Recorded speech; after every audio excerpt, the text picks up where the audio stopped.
오늘 하나님께서 저희들에게 주신 말씀은 디모데후서 2장 3절부터 6절까지입니다.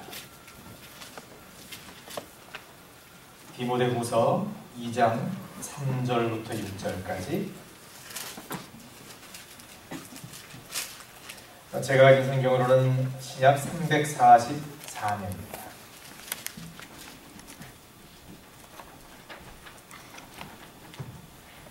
찾으신 줄 알고 한 절씩 나눠서 받들겠습니다. 내가 그리스도 예수의 좋은 군사로 나와 함께 고난을 받을지니 군사로 받는 자는 자기 생활에 흠일리는 자가 하나도 없나니 이는 군사로 모집한 자를 기쁘게 하려 함이라. 경계하는 자가 법대로 경계하지 아니하면 멸류관을 얻지 못할 것이며 수고하는 농부가 곡식을 먼저 받는 것이 마땅하니라. 아멘. 저희들이 디모데 전후서를 차분하게 읽어보면 사도 바울이 정말 얼마나 디모데를 사랑하고 아꼈는지를 발견할 수 있습니다. 그만큼 편지 곳곳에 참으로 힘든 목회를 감당하고 있는, 그리고 상대적으로 여린 디모데에 대한 바울의 안타까운 마음이 잘 나타나 있고 또 애틋한 사랑이 묻어 있습니다. 그래서 헨리 몰이라는 그런 신학자는 디모데후서는 문시우를 적시지 않고는 읽을 수가 없다라고 할 정도였습니다. 저희들이 지금 큐티하고 있는 디모데후서에는 바울은 편지 시작부터 디모데에 대한 자신의 사랑을 매우 적극적으로 표현합니다. 여러분 읽으셨겠지만 바울은 디모데를 사랑하는 아들이라고 부르며 나의 밤낮 간구하는 가운데 쉬지 않고 너를 생각했고 라고 표현했고 내 눈물을 생각하여 너 보기를 원한다라고 자신의 마음을 표현했었습니다.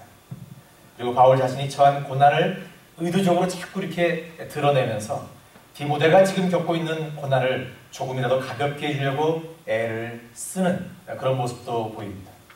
또 때로는 강한 어조로 자신들이 받은 귀한 소명을 반드시 이루어야 한다는 것을 설득하기도 합니다. 그래서 어떻게 하든 바울은 나약하다고 할 수 있는 디모데에게 계속 강해질 것을, 강해야 함을 강조하고 있는 것입니다. 오늘 2장 말씀에도 내 아들아 이렇게 시작하죠. 그러므로 내가 그리스도 예수 안에 있는 은혜 속에서 강하고 라고 이렇게 얘기를 하고 있습니다. 바울은 어떻게 하든 부르심을 입은 자, 하나님의 사람으로서 강하게 마음을 먹고 그 사역을 잘 감당하기를 원하고 있는 것입니다. 그리고 오늘 이 말씀은 디모데뿐만 아니라 오늘날의 모든 성도, 바로 저와 여러분이 하나님께서 맡기신 일을 어떤 마음과 자세로 감당해야 하는지에 대한 그 귀한 길을 보여주고 있는 것입니다. 바울은 이것을 설명하기 위해서 세 가지 비유를 들었습니다. 이 비유를 통해서 바울은 디모데에게 자기가 하고 싶어하는 그 진짜 이야기를 하려고 하는 것입니다. 먼저 말씀 3절과 4절 보시면은 내가 그리스도 예수의 좋은 군사로 나와 함께 고난을 받을지니 군사로 다니는 자는 자기 생활에 얽매여 있는 자가 하나도 없나니 이는 군사로 모집한 자를 기쁘게 하려 함이라 라고 얘기합니다. 첫 번째 사도 바울의 비유는 군사입니다. 디모데 너 바울라. 그리고 오늘을 사는 저와 여러분 모두가 오늘 바울의 표현에 의하면 뭐라고요? 예수의 좋은 군사다. 예수의 좋은 군사다라는 것입니다. 바울이 사역했던 그때가 로마 시대였기 때문에, 로마가 전 유럽을 장악하고 있었기 때문에 어디를 가도, 어디를 선교를 가도 항상 로마 군인들을 볼 수가 있었을 것입니다.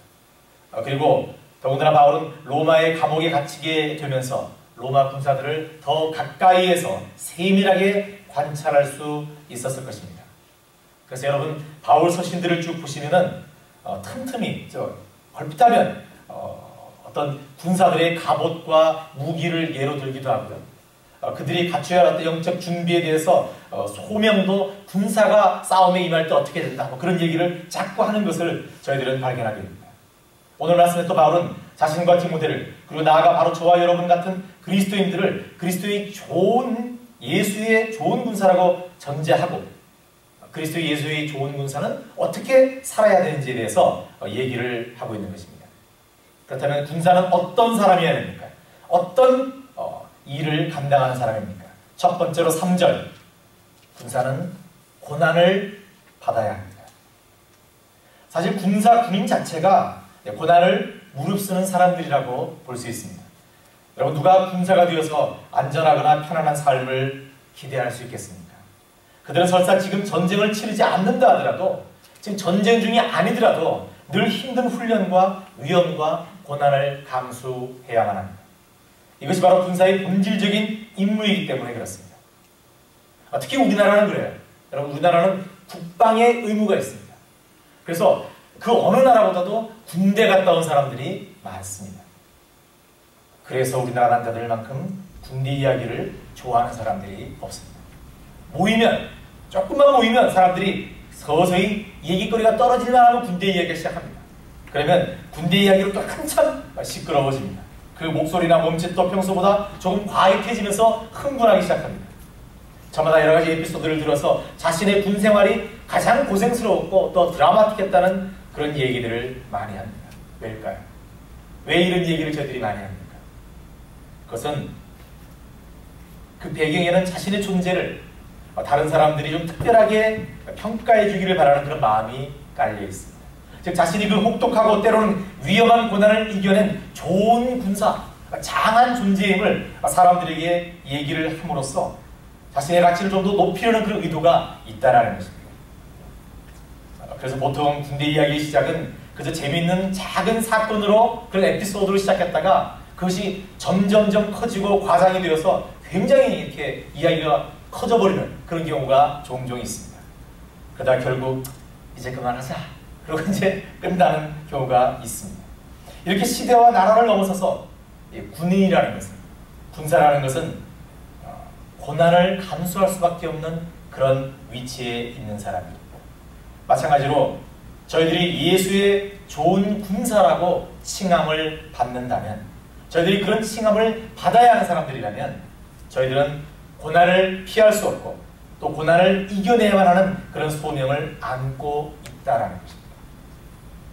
사도 바울이 로마서 8장 17절에서 이렇게 얘기를 합니다. 자녀이면 또 후사, 곧 하나님의 후사요 그리스도와 함께한 후사니 우리가 그와 함께 영광을 받기 위하여 고난도 함께 받아야 될 것이니라. 그러니까 저희들이 그리스도의 후사다, 하나님의 자녀다, 예수 그리스도의 제자다. 오늘 바울의 표현대로 예수의 좋은 군사라고 한다면 첫 번째 그 아이덴티티를 확인할 수 있는 것은 저희들의 삶에 고난은 있을 수밖에 없다라는 것입니다. 예수 믿어서 고난이 전혀 없어졌습니다 라고 고백하는 사람들은 무언가 틀린 것입니다. 그 고난의 의미를 다시 한번 생각해 봐야 됩니다. 예수 믿으면 믿을수록 삶은 고난일 수 있습니다. 더 힘들 수 있습니다. 그러나 그 고난 가운데 하나님께서 역사하시고 예수님께서 동행하심으로 말미암아 우리가 그 안에서 기쁨과 복을 누리는 것, 그것이 바로 예수 그리스도의 좋은 군사의 삶인 것입니다. 저희들은 그 고난을 당당히 받아들이고 또 그 고난을 이겨내야 한다는 것입니다. 두 번째 좋은 군사는 말씀 4절 바울의 표현대로 자기 생활에 얽매이는 자가 하나도 없나니 이는 군사로 모집한 자를 기쁘게 하려 함이라. 자신의 삶보다는 자신을 부르신 자를 기쁘게 하는 것이 군사의 삶의 목적이 되어야 된다는 것입니다. 좋은 군사는 결국 자신의 이익과 안전과 편안을 우선순위로 여기지 않는다는 것입니다. 여러분, 누가 군사이면서 자기 집에서 지내는 것과 같은 그런 안락한 삶을 꿈꿀 수 있습니까? 누가 군사이면서 자신의 이익을 위해 장사를 하거나 사업을 할 수 있습니까? 그럴 수 없습니다. 하지만 이 말씀이 저희들이 세상을 살아가면서 감당해야 될 모든 일들을 외면해야 된다, 오직 예수만 믿어야 된다, 그런 얘기를 하는 것은 아닙니다. 저희들의 생업, 저희들의 공부, 저희들의 가족, 저희들의 취미생활 아주 중요합니다. 하지만 바울의 표현대로 저희들이 예수의 좋은 군사라면 이러한 일에 얽매이지는 말아야 한다는 것입니다. 얽매이지 않아야 된다는 것이 키포인트입니다. 이것은 자신의 개인적인 삶을 앞세울 수 없다는 것입니다. 군사로 모집한 자를 기쁘게 하는 것이 군사의 소임이라는 것입니다. 그러기에 저희들 각자의 삶을 영위하는 것도 물론 중요하지만 그보다 앞서 먼저 어떻게 하면 하나님을 기쁘게 할 수 있을까? 어떻게 하면 예수 그리스도를 기쁘게 할 수 있을까? 어떻게 하면 성령님을 기쁘게 할 수 있을까? 이 부분에 대해서도 늘 저희들 마음에 생각해봐야 되고 고심해야 되는 문제라는 것입니다. 예수님께서 산상수훈 말씀하시면서 마태복음 6장 33절에서 이렇게 말씀하셨어요. 너희는 먼저 그의 나라와 그의 의를 구하라. 그래야만 이 모든 것을 너희에게 더하시리라. 그럼 이 말씀도 마찬가지로 예수의 좋은 군사로서의 우선적 소명이 무엇인지를 지적하시는 말씀입니다. 저희들이 예수 그리스도를 구주로 고백하는 사람들이라면 저희들의 삶에 있어서 첫 번째 우선순위는 항상 하나님이어야 되고 예수님이어야 한다라는 것입니다. 저희들이 개인적인 안녕과 쾌락과 부유함에 얽매이지 말고 삶의 우선순위를 하나님과 예수님, 하나님 나라와 그의 의, 그리고 교회 공동체에 둬야 한다는 것입니다. 저희들이 교회 생활하면서 속상할 수 있습니다. 사람들과의 관계에 있어서 어떤 상처받을 수 있습니다. 여러분 그런 것도 다 저희들이 받는 고난일 수 있고 또 하나님의 나라의 의를 구하기 위해서 일을 하다 보면 그런 아픔도 겪을 수밖에 없습니다. 그러나 어떤 분들처럼 그러니까 그런 불평을 많이 들어요. 상담을 해보면 제가 교회까지 나와서 그런 소리 들어야 됩니까? 교회까지 와서 내가 교회 일하면서 하나님 일하면서 이런 소리 들어야 됩니까? 그렇게 불평하시는 분들이 계십니다. 여러분 그 불평하시면 안 됩니다. 당연한 것입니다. 하나님 일을 하면 욕 얻어먹습니다. 앞에 서 계시면 욕합니다. 어느 세상 어느 리더들 다 욕먹는 자리입니다. 감수할 수밖에 없는 것입니다. 그게 저희들의 소명이기 때문에 그렇습니다. 세상에 나가서도 예수를 전파하고 복음을 전파하면 사람들이 그렇게 욕할 수 있습니다. 너나 잘라. 그러나 그러함에도 불구하고 저희들이 빛과 소금의 역할을 감당해야 합니다. 그러기에 저희들은 그런 불평을 하면 안 됩니다.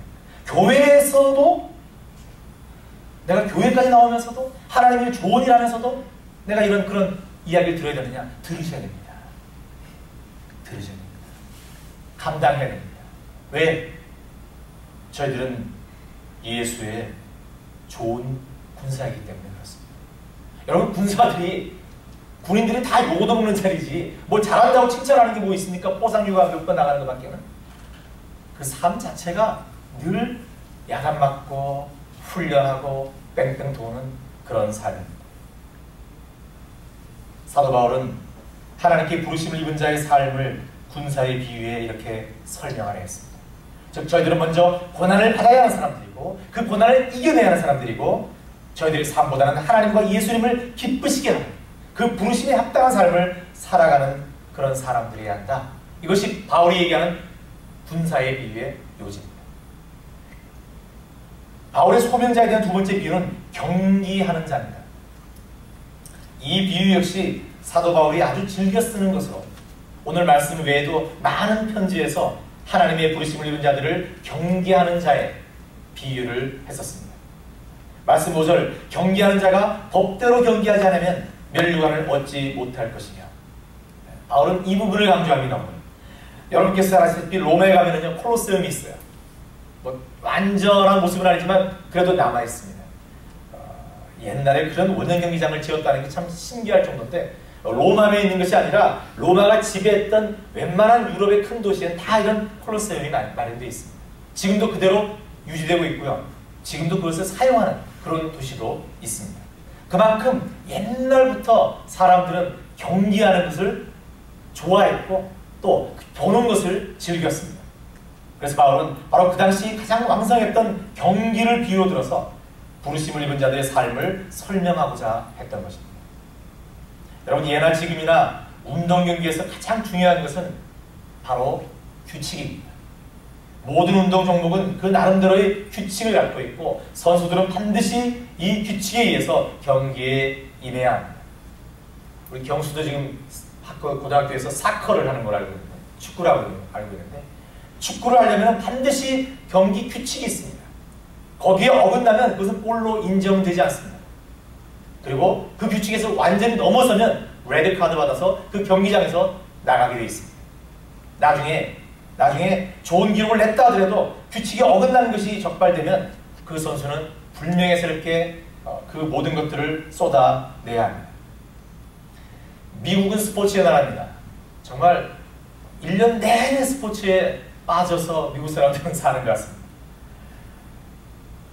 미국 사람들이 좋아하는 스포츠에 좋은 영향을 끼친 선수들을 선정해서 명예의 전당이라는 곳에 그 사람들을 헌액도 하고요. 피도 이렇게 하고 손도 찍고 뭐 그런 자료를 모으는 그런 제도가 있습니다. 명예의 전당. 참 좋죠. 근데 이 선정 기준이 여러분 대단히 까다롭습니다. 특히 이곳에 이름을 올리기 위해서 가장 중요한 것은 그 사람들의 기록이 아니라 그 사람들의 됨됨입니다. 예를 들어서 얼마나 그 선수가 잘했느냐 그것보다는 그 사람이 얼마나 사회에 좋은 영향을 미쳤고 좋은 기록을 갖고 있으면서도 좋은 사람이었느냐 그것을 따집니다. 야구를 좋아하시는 분들은 옛날 사람인데요. 연세 많으신 분들은 아마 피트 로즈라는 사람을 기억하실 거예요. 이 사람은 4,256개의 안타를 쳤습니다. 어마어마한 안타입니다. 그런데 이 사람이 타이코브의 그 기록을 깨서 최고의 기록을 가졌음에도 불구하고 이 사람은 명예의 전당에 들어가지 못했습니다. 왜냐하면 이 사람이 선수 잘 마치고 이제 명예의 전당 들어가는 것만 남아있는데 나중에 감독하면서 자기 경기에다가 도박 배팅을 한 겁니다. 그래서 메이저리그에서 영구 제명되었습니다. 이런 사람들이 한둘이 아닙니다. 뭐 스테로이드 사건이라든가 뭐 규칙을 어겼다라든가 그런 것 때문에 자신들의 삶을 마지막을 불명예스럽게 끝낸 사람들이 참으로 많습니다. 이만큼 경기에서는 규칙이 제일 중요합니다. 아무리 좋은 성적을 내서 1등을 차지했다 하더라도 나중에 그 선수의 비리나 규칙을 어긴 것이 발견되면 그 선수는 바닥으로 곤두박질 치고 마는 것입니다. 저와 여러분 같은 소명자들에게도 바울은 이 가르침을 주고자 합니다. 그것은 어떤 경기에 참여한 자가 그 경기에 준한 규칙을 지키듯이 저희들 역시 하나님의 부르심을 입은 자답게 복음에 합당한 자로서 지켜야 할 모든 하나님의 명령들을 지켜야 하고 또 그 하나님의 말씀에 준한 그런 절제된 삶을 살아가야 한다는 것을 얘기하고 있는 것입니다. 그리고 이것은 사도 바울이 고린도전서 9장 25절에서 27절 말씀에서 강조한 내용과 아주 비슷합니다. 이것을 제가 공동 번역으로 한번 여러분과 함께 보겠습니다. 경기에 나서는 사람들은 온갖 어려움을 이겨내야 합니다. 그들은 썩어 없어질 올개간을 얻으려고 그렇게 애쓰지만 여기서 그들이라는 것은 헛된 것을 쫓아가는 사람들입니다.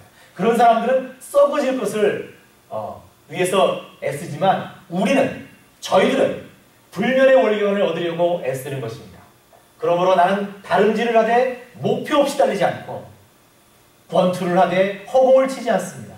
나는 내 몸을 사정없이 단련하여 언제나 민첩하게 움직일 수 있게 합니다.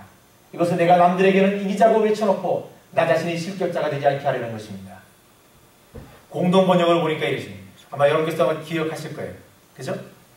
여러분 내 몸을 사정없이 단련하여 내 몸을 쳐서 복종시켜서 이 말입니다. 그렇게 해서 왜? 내가 열심히 복음 전하면서 우리 끝까지 하나님 나라 잘 가자 그래놓고 자기가 실족할까봐 그렇다라는 거예요. 내가 어리석게 그 룰을 규칙을 어겨서 혹시나 내가 실격을 당하지 않을까 그런 것들 때문에 내가 이렇게 강조하고 있다라는 그런 얘기를 하는 것입니다. 저희들은 복음을 전하는 자로 하나님의 소명자로 살아가되 하나님께서 정하신 그 법대로 말씀대로 신실하게 살아가야 한다는 것입니다. 교회의 부흥, 영적인 부흥도 여러분 마찬가지입니다. 하나님께서 원하시는 방법, 하나님께서 정말 말씀에 준한 그 방법, 그런 것들을 저희들이 따라가야 됩니다. 세상 사람들이 사람들을 모이게 하기 위한 엔터테인먼트, 그런 것들을 교회에 했더니만 사람들이 많이 몰리더라. 그런 것들을 따라했더니만 사람들이 좋아하더라. 아닙니다. 그것은 하나님께서 기뻐하시는 것이 아닙니다. 저희들은 오직 기준은 그 룰북은 바로 성경 말씀입니다. 하나님 말씀에 준해서 이러한 것들이 하나님께 영광이 되겠느냐, 오늘 지휘자님 기도하신 것처럼 1절 정말 그 어떤 것도 빠짐없이 우리는 다 감추고 하나님께만 영광이 되겠느냐? 거기에만 준해서 저희들이 모든 사역을 감당해야 한다는 것입니다. 얼마나 많은 사람들이 올 것인가? 얼마나 많은 돈이 거둬질 것인가? 그런 것들을 생각한다는 것은 그것은 룰을 어기면서 경기하는 그런 사람들과 다를 바가 없다는 것입니다. 그렇다면 그들의 결과는 어떻게 되겠습니까? 룰을 어겼기 때문에 그들은 실격 처리되고 말 것이라는 것입니다. 저희 교회는 결코 이러한 잘못을 범하지 말아야 한다는 것입니다. 저와 여러분은 부르심받은 자로서 철저하게 규칙을 지키면서 법대로 경계하는 그런 사명자들이 되어야 한다는 것입니다. 세 번째, 오늘 말씀의 바울의 비유는 농부의 비유입니다. 말씀 6절, 수고하는 농부가 곡식을 먼저 받는 것이 마땅하니라. 여러분, 여기서 수고하다라는 단어의 원뜻은 열심을 내다, 죽도록 일하다, 이런 뜻을 갖고 있어요. 여러분, 농부라는 그 단어의 뜻을 한번 이렇게 저희들이 농부라고 생각을 해봤을 때 제일 먼저 떠오르는 단어가 뭡니까? 그것은 성실함입니다. 충성입니다. 여러분, 자기 직업은 농부인데 게으른 사람이 있습니까? 그건 농부가 아닙니다. 농부는 저희들이 우리 어르신들, 저희 아버지 세대는 농부들이 참 많았습니다. 뭐 우리 고등학교 때, 중학교 때 반에서 이렇게 직업 얘기하면 대부분 한 30명 정도 이상은 시골에서 올라온 사람들. 다 아버지 농부들이었어요. 근데 그 농부들이 저희들이 가끔 방학 때 그 집에 놀러를 가보면요. 그 아버지 어머니들이 얼마나 부지런하신지, 그들이 얼마나 충성되이 정말 그 씨 뿌리고 수확하는데 일을 하고 있는지 감탄할 정도입니다. 농부라는 것은 기본적으로 깔고 있는 것이 뭐냐면 인내와 수고가 동반되어야 한다는 것을 깔고 있는 겁니다. 마찬가지로 저희들을 바울이 농부라고 얘기한다는 것은 저희들이 게으름이나 성실하지 않음을 떠올리지 말아야 한다는 것입니다. 저희들은 하나님의 일을 감당할 때 늘 게으르지 마세요.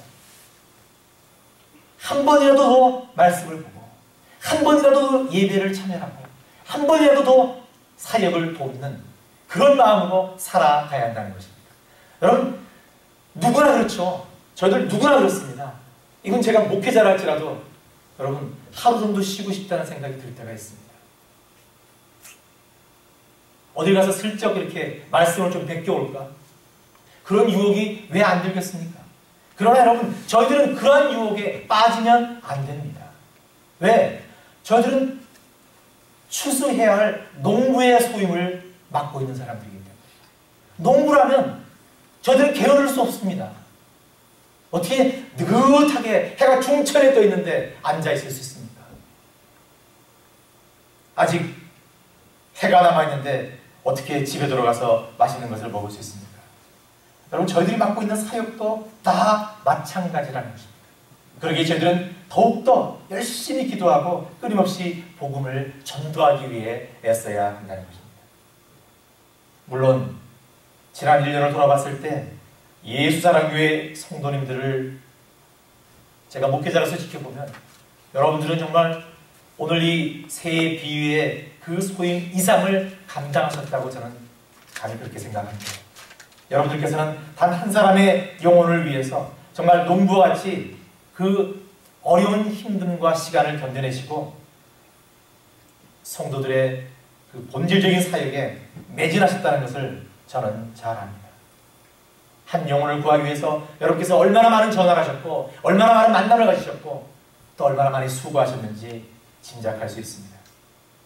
그런데 바로 이것이 저희들의 소명이라는 것을 기쁘게 받으시기 바랍니다. 왜? 말씀 6절 뒷부분에 저희들에게 주시는 복이 있습니다. 뭡니까? 곡식을 먼저 받는 것이 마땅하니라. 여러분, 이겁니다. 그렇다고 해서 뭐 하나님께서 저희들에게 그런 일을 잘하니까 무슨 큰 복을 턱턱턱 먼저 주는 것, 이런 것이 아니라 여러분, 이 복은, 사도 바울이 얘기하는 이 복은 이겁니다. 실제로 여러분께서 어떤 한 분을 위해서 기도하시고 애쓰셨습니다. 어떤 실족한 한 영혼을 위해서 두고두고 걱정하고 기도하시면서 하나님께 아뢰었습니다. 그런데 드디어 그분이 하나님께로 나오게 되었습니다. 하나님을 다시 찾았습니다. 그 사람이 영적으로 회복되었습니다. 여러분, 그때 제일 기쁜 사람이 누굽니까? 그때 제일 기쁜 사람이 누굽니까? 바로 그 사람을 두고 기도했던 바로 여러분입니다. 여러분, 제일 먼저 복을 받는다는 것은 바로 이겁니다. 사도 바울도 의의 면류관 뭐 그렇게 많이 얘기했지만 그 의의 면류관이 다 뭐라는 거죠? 결국 하나님께로 돌아온 그 사람들이 바로 의의 면류관이라는 것입니다. 저희들이 천국 하나님 나라 가서 따로 무슨 노승주 사님 찬양한다해서 이만큼 상 주고 노승주 사님은 너네 제일 그래서 이만큼 주고 그렇게 나누어지겠습니까 여러분? 그렇지 않을 것입니다. 사도 바울이 얘기하는 상과 의의 면류관, 생명의 면류관 그러한 것들은 저희들이 다 이 땅에서 받을 것들입니다. 제가 한 사람을 전도해서 이 부족한 종이 말씀을 전해서 그분이 감화 감동을 받고 하나님께로 돌아왔다면 여러분 저의 의의 면류관은 누굽니까? 바로 그분이에요. 바로 그분이 의의 면류관이에요. 그분을 보면 볼 때마다 나도 기쁜 거예요. 하나님, 제가 이 부족한 종이 딱 한 사람 그래도 하나님께로 돌렸습니다. 이거 얼마나 감사해요. 여러분께서도 아마 그러한 것들이 있다고 생각해 보십시오. 그것만큼 기쁜 게 어디 있습니까? 여러분들이 훈장을 계속 쌓는 거죠. 이 땅에서. 사도 바울은 그 얘기를 하고 있는 것입니다. 곡식을 먼저 받는 것이 마땅하니라. 여러분들이 가장 먼저 그런 기쁨을 받게 될 것이다. 그러기에 저희들은 더욱더 열심히 한 사람을 두고 또 다른 한 사람을 두고 기도하면서 하나님께로 돌아오기 위해서 애를 써야 한다는 것입니다. 그것이 저희들의 소명입니다. 여러분, 오늘 저희들은 사도 바울의 세 가지 비유를 통해서 하나님의 부르심을 입은 사람들의 삶이 어떠해야 하는지에 대해서 한번 생각해 봤습니다. 그건 첫째, 저희들은 예수의 좋은 군사입니다. 그렇게 저희들은 군사로서 감당해야 할 고난을 받아야 하고 군사로 모집한 자를 예수님을 기쁘게 할 수 있도록 최선을 다해야 합니다. 둘째, 저희들은 경계하는 자입니다. 그러기 저희들은 법대로 하나님의 명령, 하나님의 말씀대로 따라야 하고 그렇게 살아가야 하고 그만큼 절제하고 자신을 쳐서 복종하는 삶을 살아가도록 노력해야 됩니다. 그리고 마지막으로 저희들은 농부처럼 인내와 수고로 참으로 성실하고 충성스럽게 하나님의 일을 감당해야 합니다. 물론 어느 것 하나 쉽지 않습니다. 하지만 저희들은 분명히 하나님의 부르심을 입은 자이기에 오늘 말씀에서 바울이 디모데에게 강조한 이러한 삶을 저희들 또한 살아갈 수 있도록 그래도 다시 한번 마음에 새기고 애를 써야 합니다. 그래야서 저와 여러분 모두 예수님으로부터 좋은 군사, 좋은 경기자, 좋은 농부라는 칭함을 받고 또 그 좋은 군사, 좋은 경기자, 좋은 농부에게 주시는 하나님께서 부어주시는 그 은혜와 복을 저희들의 삶을 통해서 받게 되기를 간절히 바랍니다. 여러분, 사도 바울이 디모데한테 이런 마지막에 이 유언 같은 가르침을 얘기하고 디모데후서 4장 7절 8절에서 뭐라고 얘기했습니까? 저희들 이 말씀을 한번 큰 소리로 함께 읽고 말씀을 마치겠습니다. 시작!